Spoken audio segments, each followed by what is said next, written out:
வணக்கம். இந்த கொஸ்டின் பார்த்தீங்கன்னா, ஜிந்தோரா வந்து ஒயிட்டு ஆன்லைன்ல ஆடுன கேமு. ஒயிட்டுக்கு என்ன ஆடலான்னு வீடியோவ பாஸ் பண்ணிட்டு ஒரு 2 டூ 3 மினிட்ஸ் திங்க் பண்ணுங்க. இந்த இடத்துல பார்த்தீங்க அப்டின்னா, நம்மளுக்கு வந்து பிஷப் ஆன் H3ல இருக்கு அண்ட் ரூக் ஆன் C8ல இருக்கு. இடையில வந்து பான் F5ல இருக்கு. இப்ப நம்ம இந்த பான் F5ல இந்த பின் வச்சு ஏதாவது பிரஷர் போட முடியுமான்னு பார்த்தோம் அப்டின்னா, இந்த இடத்துல நம்ம E4ன்னு ஆடலாம். E4ஓட ஐடியா என்னன்னு பார்த்தீங்கன்னா, F அண்ட் E4 கேப்சர் பண்ண முடியாது. ஏன்னா பிஷப் இன்டு C8 போகுது. அதே சேம் டைம் வந்து ஒயிட் வந்து E அண்ட் F9 கேப்சர் பண்ண போறாங்க. G and F9 bishop and F9 பான கேப்சர் பண்ணிக்கலாம். ஆனா இந்த இடத்துல பிளாக் வந்து பார்த்தீங்கன்னா, ரூக் இன்டு C1 கேப்சர் பண்ணிட்டு, ரூக் இன்டு C1 அடிச்சதுக்கப்புறம், இப்போ அந்த பின் இல்ல. இப்போ F அண்ட் D4 கேப்சர் பண்ண முடியும். ஆனா வந்து பார்த்தீங்கன்னா, ரூக் வந்து ஓப்பன் ஃபைல்ல இருக்கு. அடுத்து ரூக் C7க்கும் வர முடியும். பிளாக் வந்து F அண்ட் D4 கேப்சர் பண்றாங்க.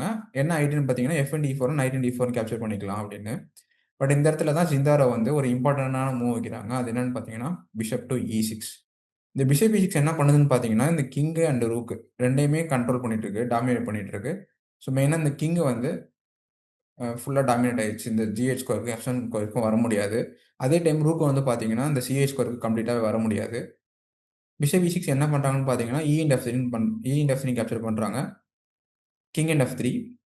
இதுக்கு வந்து பிளாக் வந்து நைட் E8 ஆடுறாங்க. என்ன ஐடியான்னு பார்த்தீங்கன்னா, ரூக் C7 ஸ்டாப் பண்றாங்க. இதுக்கு ஒயிட் சிம்பிளா G4 ஹெச் இன்டு G4னா கிங் இன்டு G4ன்னு அடிச்சுட்டாங்க. இப்போ ஐடியா பார்த்தீங்கன்னா கிங் G5, கிங் இன்டு G6ன்னு பான் போகுது. இதுக்கு வந்து பிஷப் F6, பிஷப் H6ன்னு செக் வைக்கிறாங்க.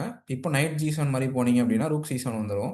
ஸோ என்ன பண்றாங்கன்னா பிஷப் G7னே வைக்கிறாங்க. இதுக்கு வந்து கிங் G5. இப்போ night F6, king into G6, bishop into H6, king into H6. இப்போ வந்து பார்த்தீங்கன்னா, பான்ஸ் மெட்டீரியல்ஸ் வந்து ஈக்குவலா தான் இருக்கு. ரூக் பான் வந்து பாஸ்ட் பானா இருக்கு ஒயிட்டுக்கு. அட் த சேம் டைம் பார்த்தீங்கன்னா, இந்த கிங்குக்கு ஆக்டிவா ஸ்கொயர்ஸ் எதுவுமே இல்ல. அண்ட் ஆல்சோ இந்த ரூக்குக்கும் பார்த்தீங்கன்னா, ஆக்டிவான ஸ்கொயர்ஸ் எதுவுமே இல்ல. அப்படிங்கிறதுனால, இந்த கேம் வந்து பீஸ் ஆக்டிவிட்டிய வச்சு தான் டிசைட் ஆகுது. ஸோ ரூக் B8ன்னு ஆடுறாங்க. இதுக்கு வந்து H5, A5, king G6, B5, A and B5. இப்போ ரூக் அண்ட் B5 கேப்சர் பண்ண முடியாது. பிகாஸ் ரூக் C8 வருது.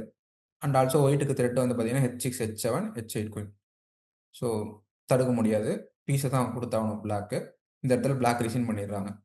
இந்த கேம்ல வந்து பார்த்தீங்கன்னா, ஒயிட் வந்து ஒரு பான சாக்ரிஃபைஸ் பண்ணா கூட, கம்ப்ளீட்டா பொசிஷன டாமினேட் பண்ணிட்டாங்க with active pieces. So activity ரொம்ப இம்பார்ட்டன்ட். இந்த வீடியோ புடிச்சிருந்ததுனா லைக் பண்ணுங்க, ஷேர் பண்ணுங்க, அண்ட் கீழ கமெண்ட் பண்ணுங்க. சேனலுக்கு சப்ஸ்கிரைப் பண்ணுங்க.